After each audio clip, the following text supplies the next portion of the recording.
നമസ്കാരം. നമ്മളിവിടെ ഡിസ്കസ് ചെയ്യാൻ പോകുന്നത് ലോക്കോസ് ആപ്പിൽ SG കട്ട് ഓഫ് ട്രാൻസാക്ഷനിൽ ഗ്രൂപ്പ് ട്രാൻസാക്ഷൻ എന്ന മെയിൻ ഹെഡിൽ സബ് ഹെഡുകളായി വരുന്ന group receipt, fund, grant, advance received, group payment എന്നിവയാണ്. ഇതിൽ ഗ്രൂപ്പ് റെസീപ്റ്റ് എങ്ങനെയാണ് ചെയ്യുന്നതെന്ന് നമുക്ക് നോക്കാം. ഗ്രൂപ്പ് റെസീപ്റ്റ് എന്നതുകൊണ്ട് ഉദ്ദേശിക്കുന്നത് അയൽക്കൂട്ടത്തിൻ്റെ കട്ട് ഓഫ് ഡേറ്റ്, അതായത് അയൽക്കൂട്ടം ആരംഭിച്ച ഡേറ്റ് മുതൽ അയൽക്കൂട്ടത്തിൻ്റെ കട്ട് ഓഫ് ഡേറ്റ് വരെ അയൽക്കൂട്ടത്തിന് ലഭ്യമായിട്ടുള്ള റെസീപ്റ്റുകളുടെ ഡീറ്റെയിൽസ് ആണ് ഇവിടെ എൻ്റർ ചെയ്യേണ്ടത്. അതിനായി പ്ലസ് ബട്ടൺ ഉപയോഗിച്ച് ഗ്രൂപ്പ് റെസീപ്റ്റ് നമുക്ക് ചെയ്യാം. ഇവിടെ നമുക്ക് റിസീവ്ഡ് ഫ്രം എന്നൊരു ഓപ്ഷൻ ഉണ്ട്, റെസീപ്റ്റ് ഉണ്ട്, എമൗണ്ട് ഉണ്ട്. റിസീവ്ഡ് ഫ്രം എന്നതുകൊണ്ട് ഉദ്ദേശിക്കുന്നത് നമ്മൾ കട്ട് ഓഫ് ഡേറ്റ എൻട്രി ചെയ്യാൻ പോകുന്ന അയൽക്കൂട്ടത്തിന് എവിടെ നിന്നൊക്കെ റെസീപ്റ്റ് ലഭ്യമായിട്ടുണ്ട് എന്നുള്ളതാണ്. അതിനായി VO, CLF, ബാങ്ക്, അതേഴ്സ് എന്നീ ഓപ്ഷൻസ് ആണ് നമുക്കുള്ളത്. നമ്മൾ VO ആണ് സെലക്ട് ചെയ്യുന്നത് എന്നുണ്ടെങ്കിൽ അവിടെ റെസീപ്റ്റായി voluntary savings in VO return, compulsory savings in VO return, other savings, share capital in VO return, interest received on voluntary savings, interest received on compulsory savings, interest received on other savings, dividend received, ഇത്രയും ഹെഡുകൾ നമുക്ക് കാണാൻ കഴിയും. ADSൽ അയൽക്കൂട്ടങ്ങൾ ഏതെങ്കിലും തരത്തിലുള്ള savings, കമ്പൽസറിയോ വോളണ്ടറിയോ savings ചെയ്തിട്ടുണ്ടെങ്കിൽ അതിൻ്റെ ഇൻട്രസ്റ്റും അതിൻ്റെ റിട്ടേൺസും നമുക്കിവിടെ കാണിക്കാൻ കഴിയും. അതുപോലെ ആ അയൽക്കൂട്ടത്തിന് കിട്ടിയ CFൻ്റെയോ CIFൻ്റെയോ ഇൻട്രസ്റ്റിൻ്റെ 10% അത് CLFൽ നിന്നും VO വഴിയാണ് അയൽക്കൂട്ടത്തിന് ലഭ്യമായിട്ടുള്ളതെങ്കിൽ ആ ഡീറ്റെയിൽസ് നമുക്കിവിടെ കാണിക്കാൻ കഴിയും. CLFൽ നിന്നും അയൽക്കൂട്ടത്തിന് ലഭ്യമാകുന്ന റെസീപ്റ്റുകൾ voluntary savings in CLF, compulsory savings, other savings, share capital, interest received on compulsory savings, interest received on other savings, dividend received, ഇത്രയും തന്നെയാണ്. ഇതിൽ നമുക്ക് എൻട്രി ചെയ്യാൻ പറ്റുന്ന ഒരു ഫീൽഡ് പറയുന്നത് ഡിവിഡൻഡ് റിസീവ്ഡ് ആണ്. അതായത് ആ അയൽക്കൂട്ടത്തിന് CIFോ CEFൻ്റെയോ ഇൻട്രസ്റ്റിൻ്റെ 10% CLFൽ നിന്നും ഡയറക്റ്റായി അയൽക്കൂട്ടത്തിന് ലഭ്യമായിട്ടുണ്ടെങ്കിൽ ആ ട്രാൻസാക്ഷൻ നമുക്ക് ഇവിടെ കാണിക്കാൻ കഴിയും. ബാങ്കിൽ നിന്നും അയൽക്കൂട്ടങ്ങൾക്ക് ലഭ്യമാകുന്ന റെസീപ്റ്റുകൾ fixed deposit, interest from bank account, interest received on FDS, ഇത്രയുമാണ്. അതായത് അയൽക്കൂട്ടങ്ങൾ ഫിക്സഡ് ഡിപ്പോസിറ്റ് ചെയ്യുകയോ ഇനി അയൽക്കൂട്ടത്തിൻ്റെ SB അക്കൗണ്ടിൽ നിന്നും അയൽക്കൂട്ടം തുടങ്ങിയ നാൾ മുതൽ നമ്മൾ കട്ട് ഓഫ് ഡേറ്റ് വരെ, അതായത് അയൽക്കൂട്ടം സ്റ്റാർട്ട് ചെയ്ത ഡേറ്റ് മുതൽ 31/1/2025 വരെ ബാങ്കിൽ നിന്നും അയൽക്കൂട്ടത്തിന് ലഭ്യമായിട്ടുള്ള ഇൻട്രസ്റ്റ് നമുക്ക് ഇവിടെ കാണിക്കാൻ കഴിയും. അതേപോലെ ഫിക്സഡ് ഡിപ്പോസിറ്റ് ഉണ്ടെങ്കിലും ഫിക്സഡ് ഡിപ്പോസിറ്റിന് ഇൻട്രസ്റ്റ് കിട്ടിയിട്ടുണ്ടെങ്കിലും നമുക്ക് ഈ ഒരു ഫീൽഡിൽ എൻ്റർ ചെയ്യാൻ കഴിയും. ഇവിടെ ഞാൻ അയൽക്കൂട്ടത്തിന് ഇൻട്രസ്റ്റ് ഫ്രം ബാങ്ക് അക്കൗണ്ട് എന്ന റെസിപ്റ്റ് കാണിക്കുന്നുണ്ട്.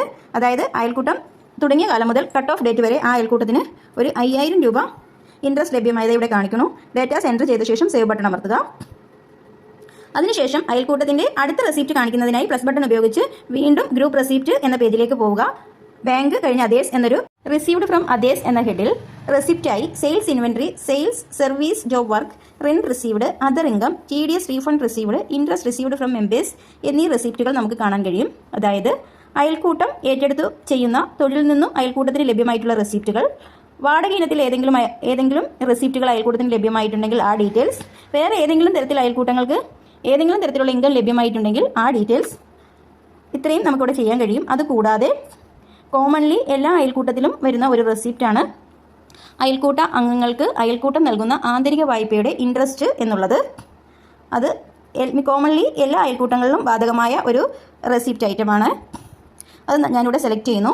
ഇൻട്രസ്റ്റ് റിസീവ്ഡ് ഫ്രം മെമ്പേഴ്സ്, അതായത് അയൽക്കൂട്ടം സ്റ്റാർട്ട് ചെയ്തത് മുതൽ കട്ട് ഓഫ് ഡേറ്റ് വരെ അയൽക്കൂട്ടത്തിൻ്റെ ആന്തരിക വായ്പ നൽകിയതിൽ മെമ്പേഴ്സിൽ നിന്നും അയൽക്കൂട്ടത്തിന് ലഭ്യമായിട്ടുള്ള ഇൻട്രസ്റ്റിൻ്റെ ഡീറ്റെയിൽസ് ആണ് ഇവിടെ ചെയ്യുന്നത്.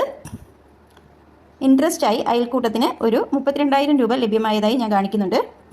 ഡേറ്റാസ് എൻ്റർ ചെയ്ത ശേഷം സേവ് കൊടുക്കുക. ഇനി ഏതെങ്കിലും തരത്തിലുള്ള റെസിപ്റ്റ് അയൽക്കൂട്ടത്തിനുണ്ടെങ്കിൽ പ്ലസ് ബട്ടൺ ഉപയോഗിച്ച് ഓരോന്നും ആഡ് ചെയ്ത് നൽകേണ്ടതാണ്. എല്ലാ ഡേറ്റാസും എൻ്റർ ചെയ്ത ശേഷം ബാക്ക് ബട്ടൺ ഉപയോഗിച്ച് വീണ്ടും നമ്മൾ മെയിൻ ഹെഡിലേക്ക് പോവുക. അടുത്തതായി നമ്മൾ ചെയ്യാൻ പോകുന്നത് ഫണ്ട്, ഗ്രാൻഡ്, അഡ്വാൻസ് റിസീവ്ഡ് എന്ന സബ് ഹെഡാണ്. Cut off group fund received എന്ന ഹെഡിലെ ട്രാൻസാക്ഷൻസ് എങ്ങനെയാണ് എൻ്റർ ചെയ്യുന്നത് നമുക്ക് നോക്കാം. അതിനായി പ്ലസ് ബട്ടൺ ഉപയോഗിച്ച് നമുക്ക് ആ പേജിലേക്ക് പോകാം. ഇവിടെ 3 ഹെഡുകളാണുള്ളത്: institutions, fund source, total amount. Institutions എന്നതിൽ VO, CLF, SRLM എന്നീ 3 ഓപ്ഷൻസ് ആണുള്ളത്. അതായത് അയൽക്കൂട്ടത്തിന് VOയിൽ നിന്നോ ADSൽ നിന്നോ CDSൽ നിന്നോ കുടുംബശ്രീ ജില്ലാ മിഷനിൽ നിന്നോ ഏതെങ്കിലും തരത്തിലുള്ള ഫണ്ടുകളോ ഗ്രാൻറ്റുകളോ ലഭ്യമായിട്ടുണ്ടെങ്കിൽ ആ ഇടപാടുകൾ ഇവിടെ എൻ്റർ ചെയ്ത് നൽകണം. VO ആണ് നമ്മൾ സെലക്ട് ചെയ്യുന്നതെങ്കിൽ ഫണ്ട് സോഴ്സായി കുറേ ഓപ്ഷൻസ് കാണിക്കുന്നുണ്ട്. റിവോൾവിംഗ് ഫണ്ട്, അവാർഡ് മണി, അങ്ങനെ other fund, training, grand, return on CIF, അങ്ങനെ കുറേ ഓപ്ഷൻസ് കാണിക്കുന്നുണ്ട്. VOയിൽ നിന്നും അയൽക്കൂട്ടത്തിന് ലഭ്യമായിട്ടുള്ള ഫണ്ടുകൾ മാത്രം ഇവിടെ എൻ്റർ ചെയ്ത് നൽകിയാൽ മതി.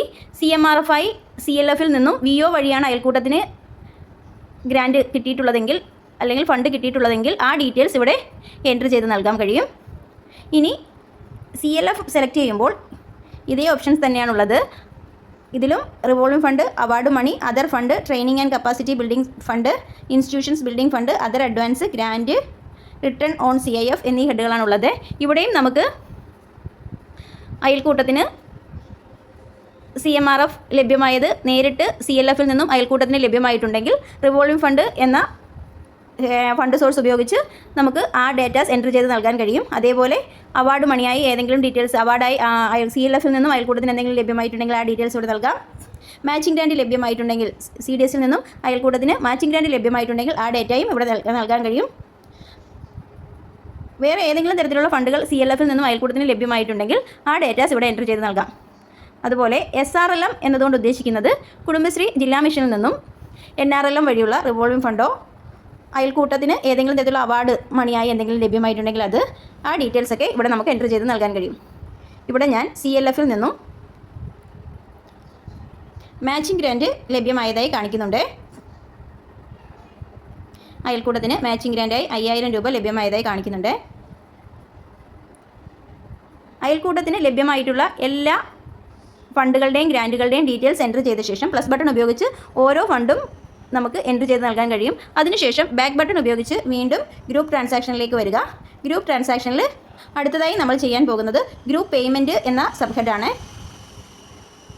ഗ്രൂപ്പ് പേയ്മെൻറ്റ് എങ്ങനെ ചെയ്യുന്നതെന്ന് നമുക്ക് നോക്കാം.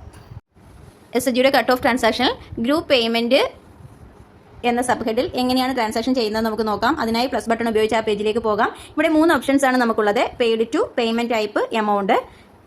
ഗ്രൂപ്പ് പേയ്മെൻറ്റ് എന്നതുകൊണ്ട് ഉദ്ദേശിക്കുന്നത് അയൽക്കൂട്ടത്തിന് വന്നിട്ടുള്ള ചിലവുകളാണ് ഇവിടെ കാണിക്കേണ്ടത്. പെയ്ഡ് ടു സെലക്ട് ചെയ്യുമ്പോൾ നമുക്ക് VO, CLF, ബാങ്ക്, അതേഴ്സ് എന്നീ ഓപ്ഷൻസ് കാണാൻ കഴിയും. VO ആണ് സെലക്ട് ചെയ്യുന്നതെങ്കിൽ പേയ്മെൻറ്റ് ടൈപ്പായി 3 ഓപ്ഷൻസ് കാണാം: interest paid on loans, membership fees, members contribution in VO. ഇവിടെ നമ്മൾ interest paid on loan VO select ചെയ്യുകയാണ്. അതായത് VRFൻ്റെ ഇൻട്രസ്റ്റായി VOയ്ക്ക് അയൽക്കൂട്ടം നൽകിയിട്ടുള്ള തുക ഇവിടെ എൻട്രി ചെയ്ത് നൽകാൻ കഴിയും. ഇവിടെ VRFൻ്റെ ഇൻട്രസ്റ്റായി VOയ്ക്ക് 200 രൂപ അയൽക്കൂട്ടം നൽകിയതായി ഇവിടെ എൻട്രി ചെയ്യുന്നുണ്ട്. ഡേറ്റാസ് എൻട്രി ചെയ്ത ശേഷം സേവ് ബട്ടൺ അമർത്താം. അടുത്തതായി അടുത്ത പേയ്മെൻറ്റ് എൻട്രി ചെയ്യാനായി പ്ലസ് ബട്ടൺ ഉപയോഗിച്ച് വീണ്ടും ആ പേജിലേക്ക് പോകാം. അടുത്ത നമ്മൾ CLF ആണ് സെലക്ട് ചെയ്യുന്നത്. CLFലും ഇതേ interest paid on loans, membership fees എന്നിങ്ങനെ 2 ഓപ്ഷൻസ് കാണാൻ കഴിയും.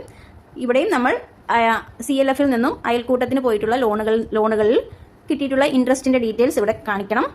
അതേപോലെ മെമ്പർഷിപ്പ് ഫീസ്, അഫിലിയേഷൻ ഫീസായി അയൽക്കൂട്ടത്തിൽ നിന്നും CDSന് ലഭ്യമായിട്ടുള്ള തുകകളുടെ ഡീറ്റെയിൽസും ഇവിടെ കാണിക്കണം.